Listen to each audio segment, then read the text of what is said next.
Welcome to Daily Magic, a cozy, growth-minded, sparkly corner of the world. Join me, Shayna Wexler, as we revel in and rediscover the abundant magic that fills our daily lives. So brew up some tea in your favorite mug, settle into your comfiest chair, and breathe deep as we create Daily Magic. Hello, my beautiful friends. I am so glad you're here. How are you doing today? How are you feeling? How has your week been so far? How are you doing physically? How are you feeling spiritually? How are you feeling energetically today? What are the sensations? And you know what? I think, in fact, that I will pose that as the question on Spotify for this week's episode. Let me know how you're feeling physically, how you're feeling spiritually, how you're feeling energetically. Taking a moment to check into all of those spaces and checking in to let yourself know, and then checking in to let me know as well. I cannot thank you all enough. I cannot thank you enough for your support of the podcast. That has been so it's just been so heartwarming and so special. And I cannot thank you enough for your support of me as an individual. Those of you who listened to episode 2, The Magic of Heartbreak, know that I'm experiencing a very painful, very difficult time in my life right now. And the amount of support that has been coming to me has been just so beautiful and more appreciated and more valued than I can possibly express. I received lots of messages from so many of you reaching out and then consistently reaching out. How are you feeling today? How are you feeling in this moment? Just so fantastic. I received Instacart deliveries from people wanting to make sure that I'm eating healthfully during this time of sadness. I have had gifts of different various items to help fill holes in my home at this point.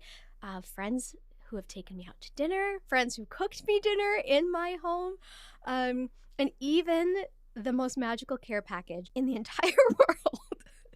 It had, oh my gosh, I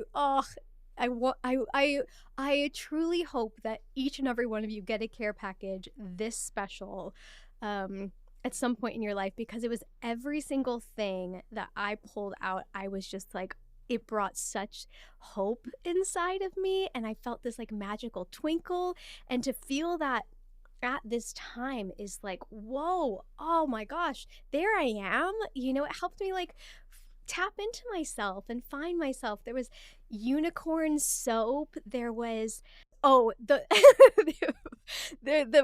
of my very favorites was these little gel iPads that are light pink and have rainbows on them, that you put in the freezer and then you put over your eyes to help depuff your eyes. And I thought it was like so clever. And the fact that we were not shying away from the fact that, yes, I've just been crying all day, and we're just like leaning into that. I just love, oh my gosh, I loved it so much.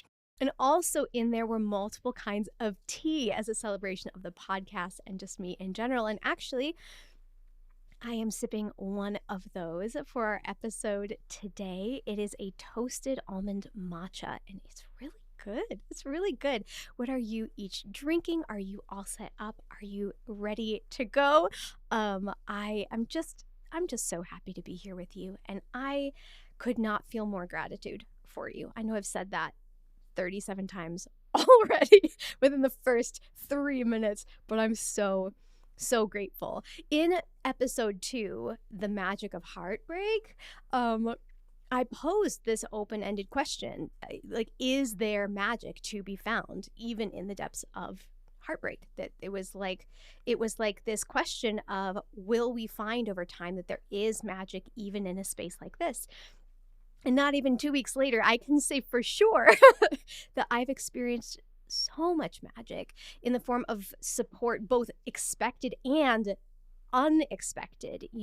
There are those people in your life who you're like, thank you so much that you showed up, and oh my gosh. But there are people who you count as like on your team, and then there's people who show up for you in ways that you're like, whoa, I could not have seen that coming. And both of those are just so absolutely incredible. In my podcast sign off, I always say to you, be blessed, be light, and be the magic. And this past week particularly really reminded me how powerfully we are capable of being the magic for others, even when we don't know that we have been, or even if we don't set out to be. It's so incredible the ways that if we are simply open to life, that we can be the magic for others. And I wanted to share an exposing example of this, but it really changed an experience for me in such an incredible way, and it's really stuck with me these past many days. So on the day that my person left, I found myself outside in my socks, just bawling inconsolably. Like, I had a bit of a trauma response going on in my body. I was kind of like running around, like I didn't know where to go or what to do. I was like crying from the depths of myself, and I didn't know like what to do. I couldn't find myself. I felt really like lost in that particular moment. And there it was, a husband of one of my neighbors who was out walking his dogs. And he's somebody who I have waved to and smiled at the entire time that I have lived here, but I've never had a conversation with him. I don't know him at all, really, just from little smiles and waves. And there I am, just standing there in full rawness, full vulnerability, just crying. And he is walking his dogs. He has one big dog and their leash in one hand, and one huge dog with the leash in the other hand. And I see him, and he sees me out there just really lost. And his immediate response was to just wrap his arms around me so strong. There was no awkwardness. There was no like awkward pat, kind of thing. He wrapped his arms around me, and he just held me, and he just let me cry and sob and not be okay for those moments. And then he put his arm around me, and he guided me, and he said, hey, let's go see my wife. Like, let's go have you talk to her. Let's go have you be with her. And he led me into their home and brought me to her, and she sat with me, and she helped me breathe. She helped me find myself. She helped direct me back into the truth of the moment and where I was and all of that. And it was so unexpected to have that support from that person. It changed the course of that incredibly painful day for me. It stands out in such a huge way because it was this moment of need that I couldn't have articulated, that was just met with that openness. And I was just like, oh my gosh, this is the magic of heartbreak, because people will show up. People will show up. And it's so incredible.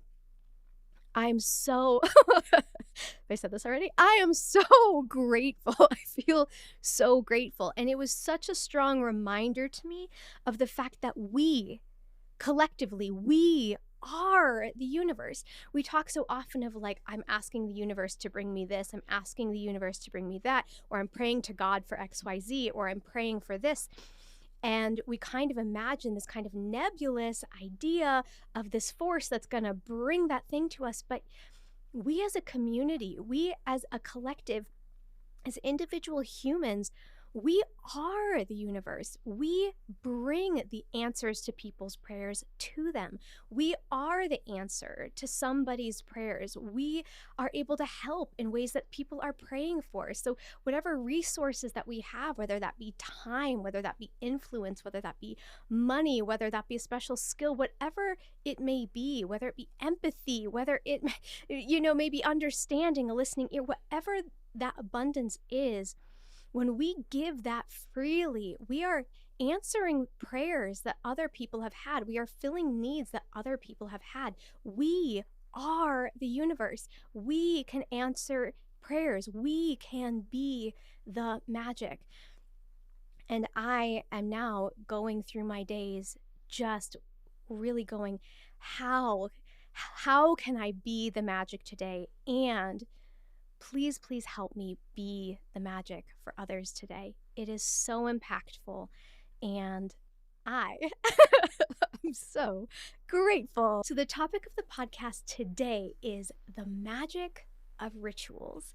I love rituals. I love them. I really do. And one of the things I feel is so awesome about rituals is that whether you're someone who believes in like the standalone power of the action itself or the item or not, the act of doing a ritual, when it's done mindfully, is proven to be very helpful to us psychologically and physically. So that means that you don't have to believe that a ritual is, quote, like real magic in order for it to have a really positive and therefore, in my book, magical effect on you. And I find that to be so, so cool because, again, just like I express when I'm talking about the tarot, that means that kind of whatever you do or don't believe, it's still something that could be really positive for you. It's for everyone. Magic is for everyone.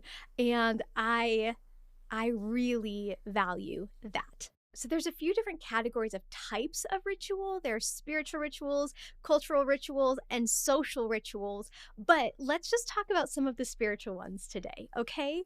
So let's start with the ritual that I mention when I say that I'm going to cleanse a space or prepare a space before I do tarot reads or channeling.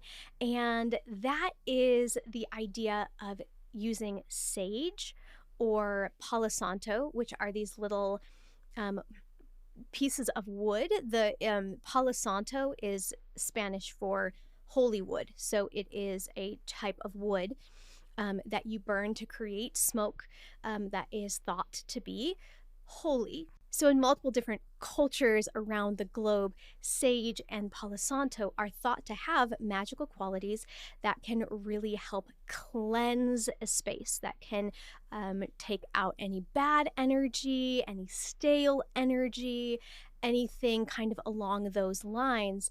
And so there's a ritual of going through your space and using those items to burn to create a smoke that is meant to clear out any stale, stagnant, or negative energy out of a space, out of a room.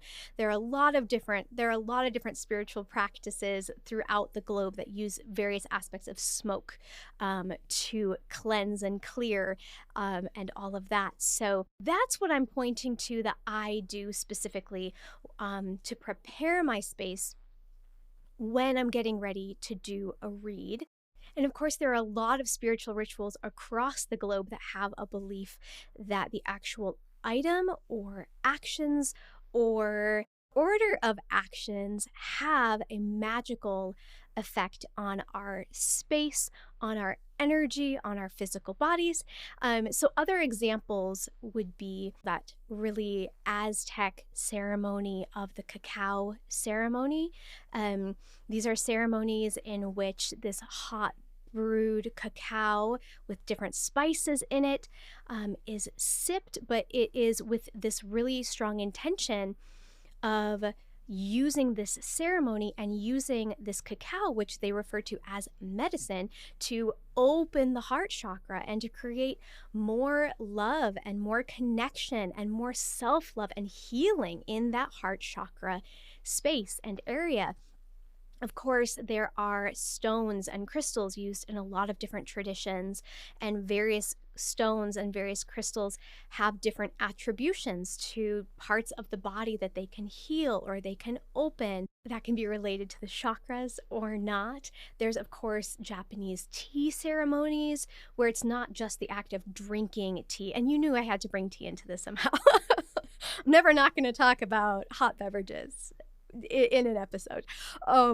But there's, they utilize the ceremony for both a spiritual and a medicinal use, believing that the tea itself has medicinal qualities and connects on a spiritual and cultural level as well, right? So a lot of these rituals utilize things that come from the earth, that are of the earth, stones and herbs and pieces of wood from holy trees, and all of these kinds of really earth-based things. And of course, we're familiar with traditions that use candles, lighting a candle in order to bring a specific intention when you're praying for someone or praying for a specific situation.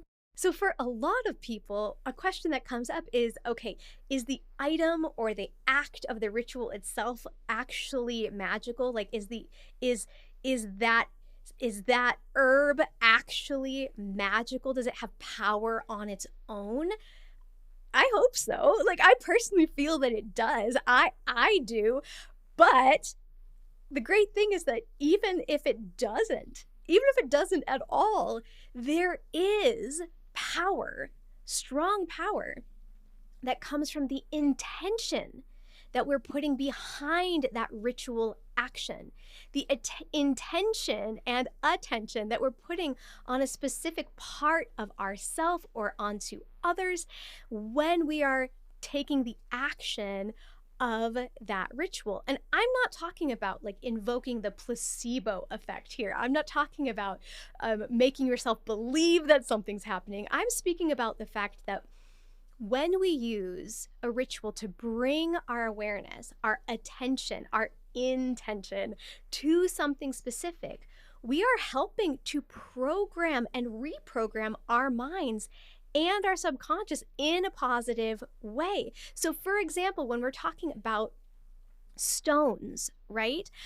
When we're talking about stones and crystals, okay, so let's say for example, that there is a part of ourself that we're really needing to open. Let's say that somebody has identified that our throat chakra is really closed up, that we're not communicating effectively, that we are feeling fearful to really use our voice or speak our truth or ask for wants, needs, desires, and somebody identifies that is feeling very closed in us, and they maybe say, okay, here, let's go ahead and use a stone that's specifically meant to help open up that chakra and bring attention to that area.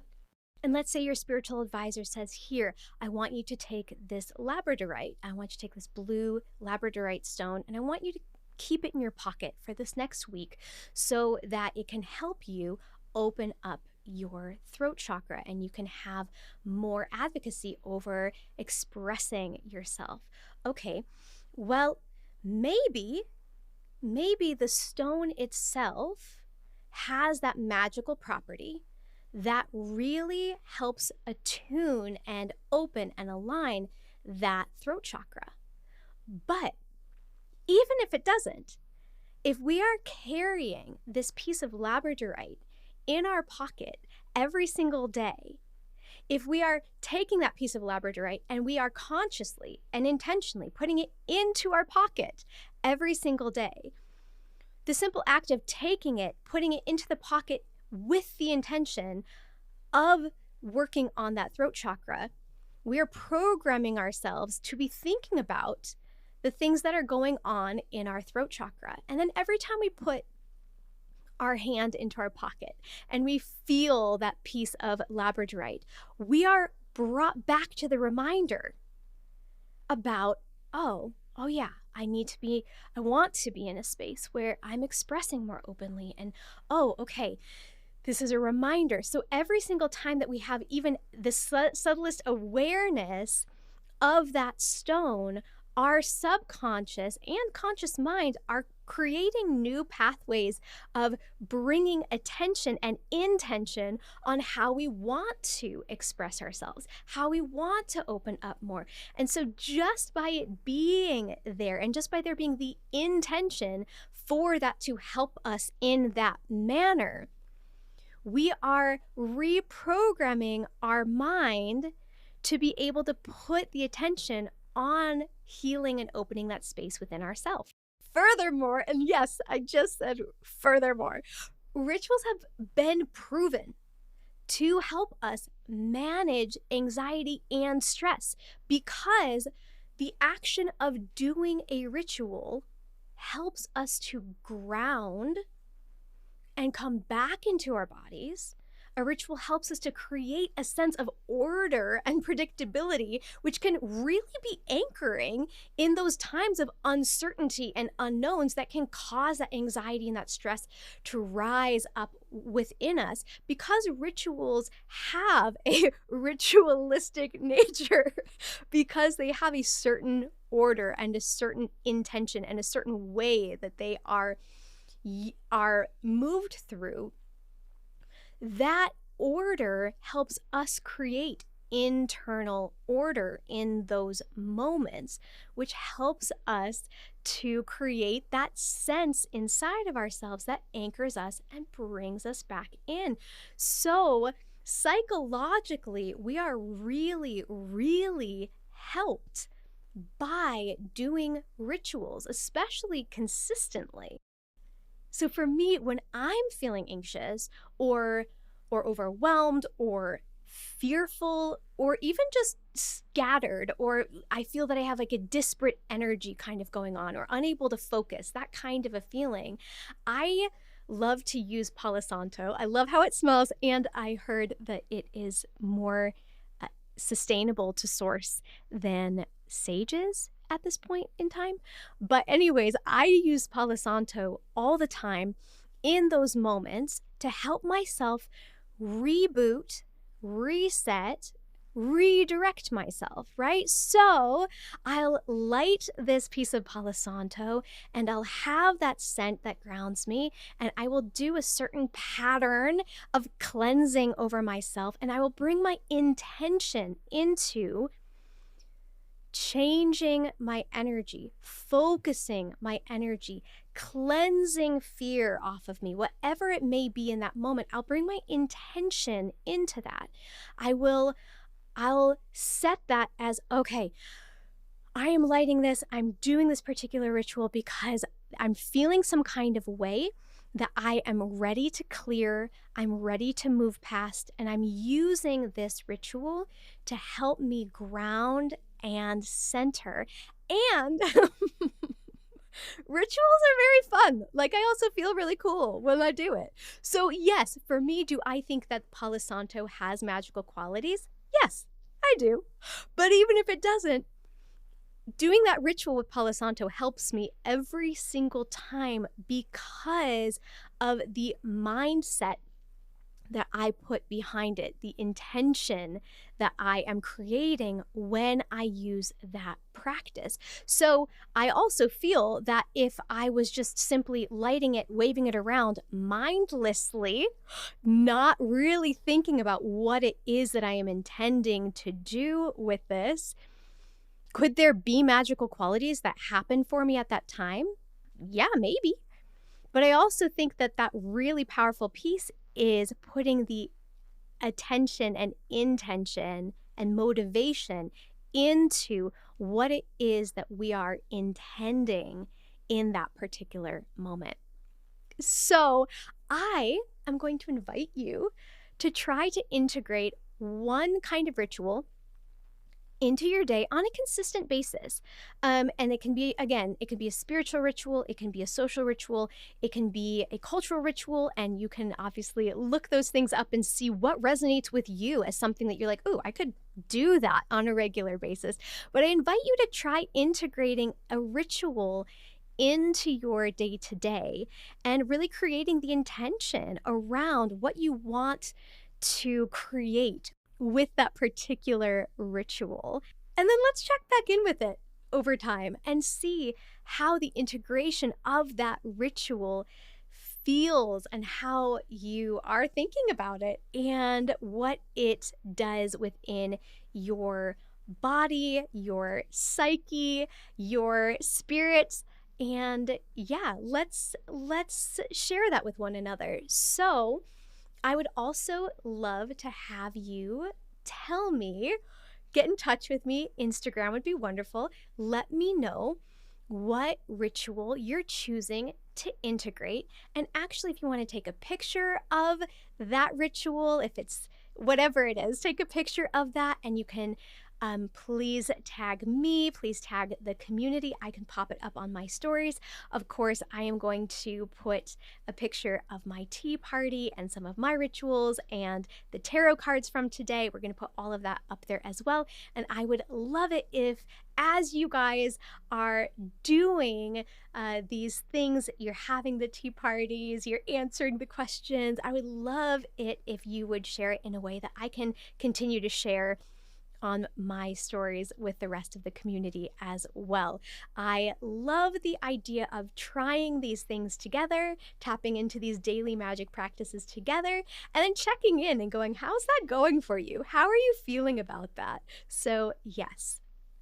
And now I'd like to ask you if you would please take that extra moment of time to rate and review this podcast. It would really mean a lot to me, and I really, really appreciate it. So thank you so much for doing that. My beautiful friends, I'm feeling so happy to announce that you wonderful listeners have come through so strongly that Daily Magic is already eligible for listener support. So now you can just click a link, which I'll have posted in the show notes below, and you can just sign up to contribute monthly donations to help support the continued growth of this podcast. You'll be able to choose to submit either $1, $5, or $10 monthly. And I promise that it will be used to continue to improve the quality, the scope, and the vision of this show. That is my commitment to you.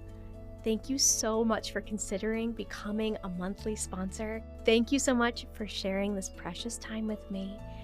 You make this such a joyful thing for me.